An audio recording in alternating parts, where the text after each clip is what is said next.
भगवान सुखदेव कहने लगे, राजन, भगवान ऐसे दयालु हैं कि भक्तों के लिए कितने रूप धारण कर लेते हैं। आज भगवान ने ब्रह्मा की मदद करते हुए पालन करते पृथ्वी दान की थी। बराह अवतार लेकर के हिरणाक्ष का वध किया था कल कथा में, और जब हिरणाक्ष का वध हो गया तो हिरणाक्ष के वध का प्रतिशोध हिरण्यकश्यप ने लिया।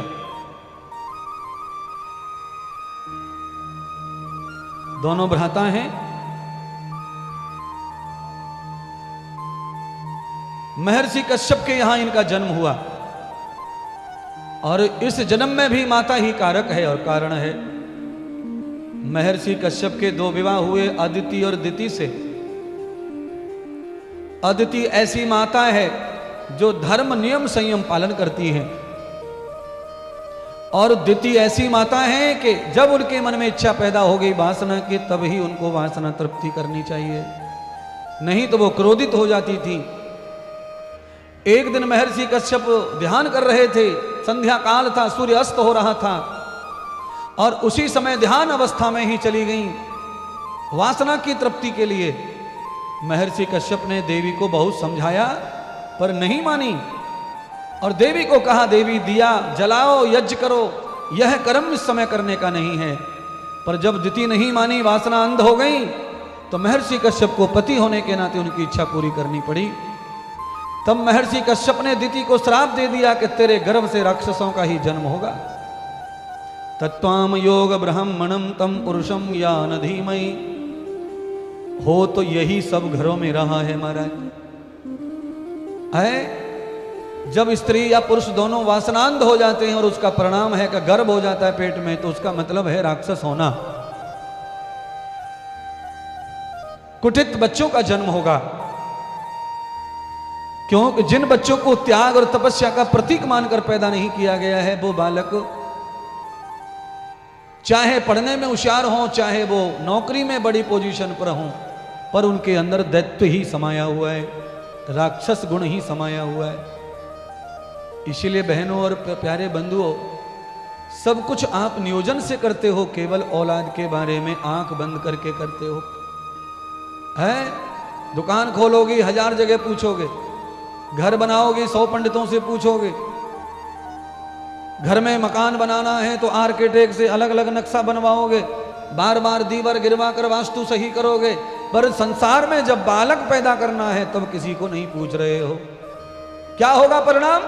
यही होगा जो तुम्हारे घरों में हो रहा है। सुनता नहीं, मानता नहीं, सुनता नहीं, मानती नहीं, सुनती नहीं, मानती नहीं, उड़नचू हो गई, भागनचू हो गई, लेमनचू हो गई, उड़ गई, गई कहां गई किसी को नहीं पता कहां गई। 3 दिन हो गए लौटी नहीं, 24 साल की बेटी घर में घुसर पुसर हो रही है, पर बाहर वालों को पता ना चल जाए, इसीलिए किसी को नहीं बता रहे महाराज। ये क्या है? ये वही है जो आचरण नहीं किया, संस्कार नहीं दिए। हिरण्यकश्यप ने निश्चय कर लिया कि अपने भाई का बदला लूंगा, और हिरण्यकश्यप अपने भाई का बदला लेने के लिए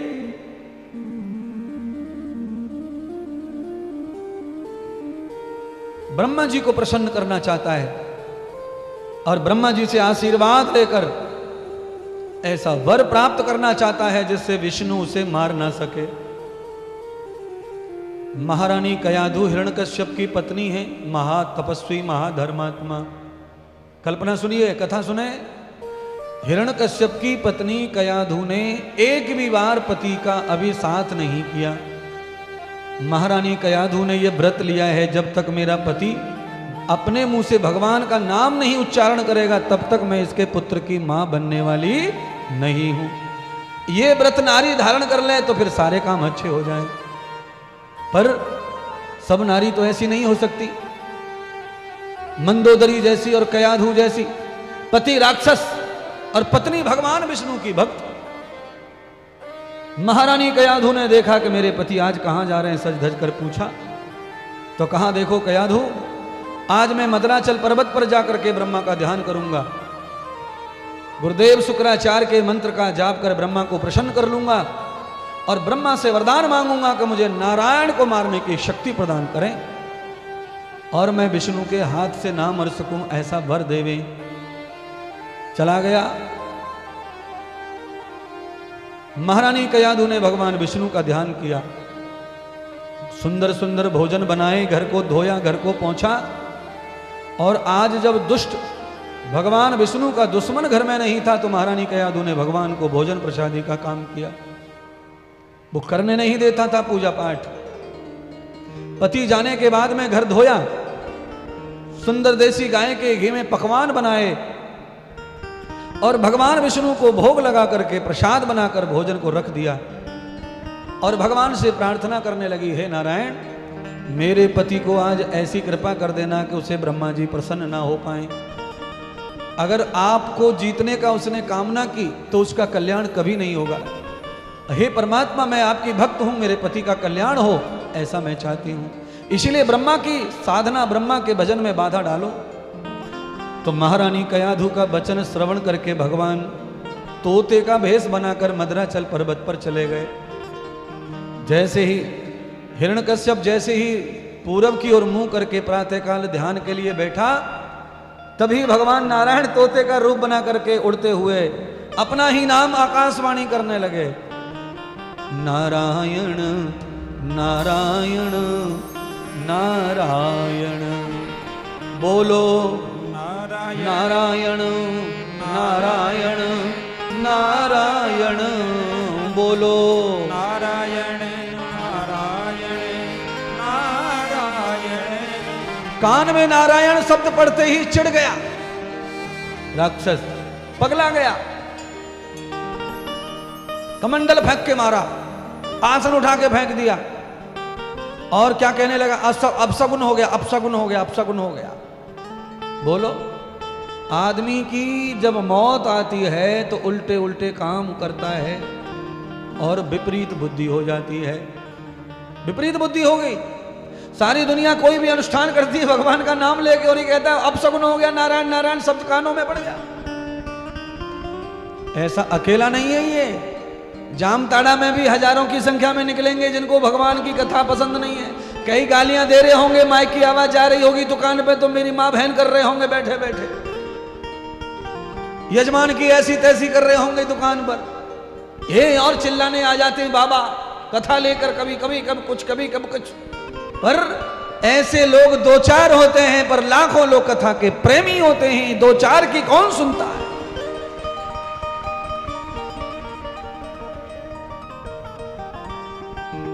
ये तो हमेशा रहा है और रहेगा, कभी बंद नहीं होगा। इसीलिए गाली खाओ, कोई गाली दे पीठ के पीछे, जिसके जो कहना कहता रहे, पर परमात्मा गाली देने वाले का भी उद्धार करेगा। क्यों? क्योंकि भगवान की कथा उनके कानों में जो पड़ रही है, इसीलिए पाप धीरे धीरे ठीक हो जाएगा। और आते आते 7वां दिन आएगा तो वो भी पांडाल में आकर ताली बजाने पहुंचेंगे, महाराज माफ करो गलती हो गई, पता नहीं था आप ऐसा सुनाते हैं, जीवन बचाने का कार्य बता रहे हैं। हम तो केवल कथा नहीं है, ये जीवन बचाने की योजना है, ये जीवन को दृढ़ करने की योजना है, व्यापार को बढ़ाने की योजना है। आत्मबल, सामाजिक बल, आर्थिक बल, सब कुछ बल इस कथा से बढ़ता है। केवल वक्ता प्योर होना चाहिए, फिर ये कथा आर पार कर देती है जीवन को। परीक्षित ने पूछा, गुरुदेव ये दोनों भ्राता राक्षस कैसे बने? तब भगवान कहने लगे, ये दोनों के दोनों भगवान विष्णु के ही द्वारपाल हैं, जय और विजय। एक बार सनत कुमार ब्रह्मलोक में गए थे, दरवाजे पर इनकी ड्यूटी लगी थी, किसी को महल में अंदर नहीं जाने देना है। लक्ष्मी नारायण दोनों सत्संग कर रहे हैं, विघ्न होगा। सनत कुमारों ने जाकर दरवाजा ठोका और इन्होंने ना बोला, विवाद हो गया। तो सनत कुमारों ने श्राप दे दिया कि इस दरवाजे पर सेवा के योग्य तुम नहीं हो, तुमने हमारा अपमान किया है, इसीलिए 3 बार तुम दैत्य कुल में जाओगे, राक्षस बनोगे। और 3 बार जब राक्षस बनने का श्राप लगा तो धिक्कार होने लगे, रोने लगे, चीखने लगे। तब भगवान लक्ष्मी नारायण उठ के आए, उन्होंने कहा क्या हुआ? तो कहा महाराज हम तो आपकी आज्ञा का पालन कर रहे हैं, ये महात्माओं ने श्राप दे दिया हमें राक्षस बनने का। तो भगवान विष्णु कहने लगे, अरे जय विजय, ये सनत कुमार हैं, ये ब्रह्मचारी तपस्वी लोग हैं, इनका वचन कभी झूठा नहीं कर सकता मैं। और हाँ, तुम्हें राक्षस जब जब बनने का अवसर आएगा, तुम्हारा अवतार होगा, तब तब मैं तुम्हारा उद्धार करने के लिए धरती पर भी अवतार लेकर आऊंगा। प्रथम अवतार जय विजय का प्रथम अवतार हुआ हिरणाक्ष और हिरण्यकश्यप के रूप में। हिरणाक्ष पाताल में शासन करता था और हिरण्यकश्यप धरती के ऊपर आतंक मचाकर शासन करना चाहता था। हिरण्यकश्यप को अभी राजा बनने का मौका मिला नहीं, कोशिश कर रहा था, और धरती पर भी शासन करने के लिए भगवान विष्णु की कृपा चाहिए। तो ये कृपा कैसे लेना चाहता था? उन्हें मार करके धरती का राजा बनना चाहता था। प्रतिशोध ले रहा है भगवान से। आदमी मूर्ख भी रहे, पागल भी रहे, दारू पी के भी पिए, नशा करे तो करे, पर इतना भी पागल ना हो कि भगवान से युद्ध करने की सोचने लग जाए, परमात्मा से लड़ने की सोचे।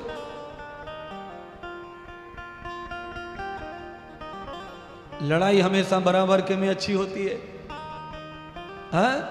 आपने पहलवानी के दंगल देखे हैं? किसी ने कुश्ती दंगल देखे? हाँ देखे।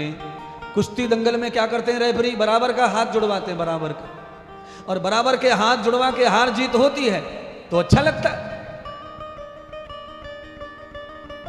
हाथी और बकरी का युद्ध, ये अच्छा लगेगा? युद्ध होने से पहले पूरी जनता जान जाएगी बकरी गई, बकरी गई, बकरी गई। क्या युद्ध है, क्या तमाशा? कुछ नहीं। दो हाथियों में जब लड़ाई होती है तो तमाशे में आनंद आता है, युद्ध में आनंद आता है। कौन जीतेगा, कौन हारेगा? भगवान विष्णु और हिरण्यकश्यप की युद्ध कैसी है? हाथी और बकरी जैसा साइज है, और ये मूर्ख हो गया है।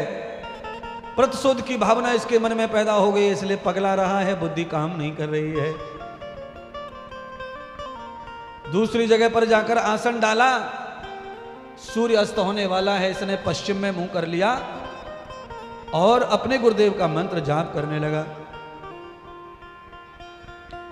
तोता वहीं मंडरा रहा था, नारायण। जैसे ये मंत्र बोलता तोता, वहीं आकाशवाणी से चिल्ला चिल्ला कर नारायण नारायण नारायण नारायण नारायण नारायण नारायण नारायण। अब तो ये इतना उछल पुछल हो गया कि इसने दिन में भजन छोड़ दिया। इसने सोचा कि पक्षी वगैरह सब जब सो जाएंगे तब रात्रि में मैं अपनी साधना करूंगा। रात के 12 बजे फिर बैठा गुरु मंत्र जाप करने के लिए। इस बार तो भगवान ने तोते का रूप बदल दिया, स्वयं आ गए अपने रूप में, नारायण चतुर्भुज बन गए, और अंधकार जैसे छाया। 12 बजे ये बैठा, भगवान ने एक लात मारी कस के इसके खोपड़े पर, और जब लात मारी तो ये लुढ़क पुढ़क हुआ, और जब इसने आसमान के ऊपर देखा तो आसमान में जब इसे दिखाई दिया 4 हाथ वाला विष्णु, गदा चक्र पद्म शंख,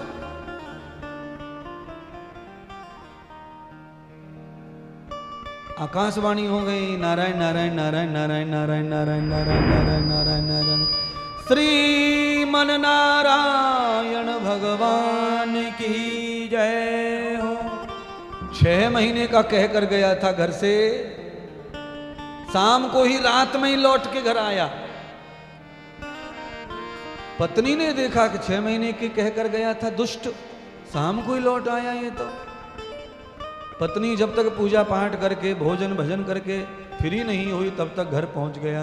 पर पत्नी तो बहुत समझदार थी, उसे पता था कि इसका स्वभाव बहुत गंदा है, और ये भजन करके आया है तीर्थ से, और इसके चेहरे पर लग नहीं रहा खुशी, मतलब कुछ गड़बड़ हुई है। तो पत्नी बाहर ही जल का लोटा भर लाई घर के दरवाजे के बाहर। पहले पति का स्वागत किया, धर्म निभाया, अर्घ चढ़ाया, और फिर पति के पैर धुलवाए, पति के हाथ धुलवाए, मुख प्रक्षालन करवाया। माता बहनों जरा इस कथा को गौर से सुन लो, हो सके तो कल से घर में अपनाना शुरू कर दो। पति घर से आवे, घर पे कहीं से, उमेश शास्त्री कोरोना काल में क्या करती थी मैडम? पति बाहर से आए तो मैडम क्या करती थी घर में? कोरोना काल में मैडम क्या करती थी? पति बाहर से आते थे। अच्छा, इशारे में बता रही हो? इशारे में सब बता रहे। कोरोना काल में हाथ क्यों धुलवाए जा रहे, पैर धुलवाए जा रहे, मुंह धुलवाया जा रहा, और कह रहे भाई बाहर का बाहर। रोज ये नियम जिस घर में पाला जाएगा उस घर में कलेश घर में आने वाला नहीं है। महारानी कयाधु कहती हैं इनको शांति यहीं दे दो। कितना भी क्रोधी, कितना भी डिप्रेशन, कितना भी टेंशन पति को है, दुकान का, मकान का, घर बाहर के झगड़ों का, घर आने पर अगर दरवाजे पर ही कलश से पानी से जल मुंह हाथ उसको शीतल कर दोगे, फिर अंदर घर में लाओ। बोलो मत पति से, मौन होके सेवा करो, इतनी तो है। और कुछ पत्नियां इतनी बदमाश हैं कि एक तो पति पहले से ही बीपी बढ़ा हुआ रहता है, उसका डिप्रेशन तो है ही, पतियों में कुछ बचा तो है नहीं, ताकत वाकत तो खाली क्रोध बचा हुआ है इनमें। बाहर से भुंजे हुए, जले हुए, मरे हुए आते हैं, और घर पे जैसे ही मोटरसाइकिल खड़ी की, इतने में पत्नी किचन से निकल के आ जाती है। मैंने कहा था, फोन किया था, हरा धनिया लाए कि नहीं लाए? आग, पति में आग लगी पड़ी है और इसको हरे धनिया की पड़ी है। क्यों जी? मैंने तुमसे कहा था बच्चों की फीस भरते हुए दुकान पे जाना, गए कि नहीं गए? पति कहता है ला मोटरसाइकिल बाद में खड़ी करूंगा, पहले तुझे पटक दूं। सुनिए ना, मैं तुमको सिखाने के लिए कथा कह रहा हूं। इसमें मजाक हंसी जो लग रहा है उसे हंसो, एंजॉय करो, पर घर में दुकान, मकान, व्यापार, यात्रा से कोई भी आए उसको सीधा कोई वार्तालाप मत करो। हाथ पैर धुलवाओ, पानी वानी पिलाओ, थोड़ा भोजन पानी होने दो, भोजन करके तृप्त हो जावे, उसके बाद फिर आप उससे बतराओ, पूछो अपनी बात। भोजन होने के बाद में क्रोध 80% खत्म हो जाता है। भोजन करने के बाद क्रोध बहुत कम आता है, ये ध्यान रखो। पानी पीने के बाद में क्रोध बहुत कम आता है, इसीलिए पानी हमेशा टेबल पर रखा जाता है सबके, अफसरों के लेकर, मंत्रियों को लेकर, मेहमान को लेकर। पहले पानी का मतलब वही है, कोई प्यासा नहीं मर रहा है? अच्छा बोलो, घर के सामने धूल उड़ रही हो तो पानी छिड़कते हैं कि नहीं अपन? रखते हैं। क्या लाभ होता है उससे? धूल के कण जम जाते हैं पानी के प्रभाव से, और धूल के कण जमने से दो फायदे होते हैं, धूल आना बंद होता है और हवा भी ठंडी आती है। तो पानी के छिटके डाल दो, जैसे अनुसुईया माता ने पानी छिड़क दिया, पवित्र हो गए, ऐसे ही तुम भी पानी छिड़क दो। ले गुड्डू के पापा, हाथ धो ले, पैर धो ले, मुंह धो ले, न ठंडे हो जाओ दरवाजे पे। ये स्त्री का धर्म है, करते रहना चाहिए। पुराने जमाने में महात्मा साधु आते, उनके भी पैर धुलवाए जाते थे बाहर दरवाजे पर, और घर में अंदर ले जाकर पैरों की पूजा करने का पहले से ही प्रावधान है। चरण जल लेने का पहले से ही प्रावधान है। तपस्वी महात्मा संतों का चरणामृत पीने का पहले से ही है। पर पहले बाहर अपनी दरवाजे पर, चौखट पर दूल्हा ब्याहने आता है तो दूल्हा के भी पैर बाहर धुलवाए जाते हैं चौखट पर। सारी चीजें आपको पता है, पर सब करते नहीं हो, सब भूल गए। कौन करेगा? रोज दुकान पे जावे, रोज आवे, कौन धुलवावेगा? एक दिन की हो तो धुलवा लो, रोज रोज कौन धुलवावे? या पति को? काय का पति, कहां का पति? गुड्डू का पप्पा। ये हाल हो रहा है महाराज। मैं आपको ये कहना चाहता हूं, घर की मुर्गी दाल बराबर मत करो, पति को पति ही रहने दो, है? पत्नी को पत्नी ही मानो, सम्मान दो पत्नी को।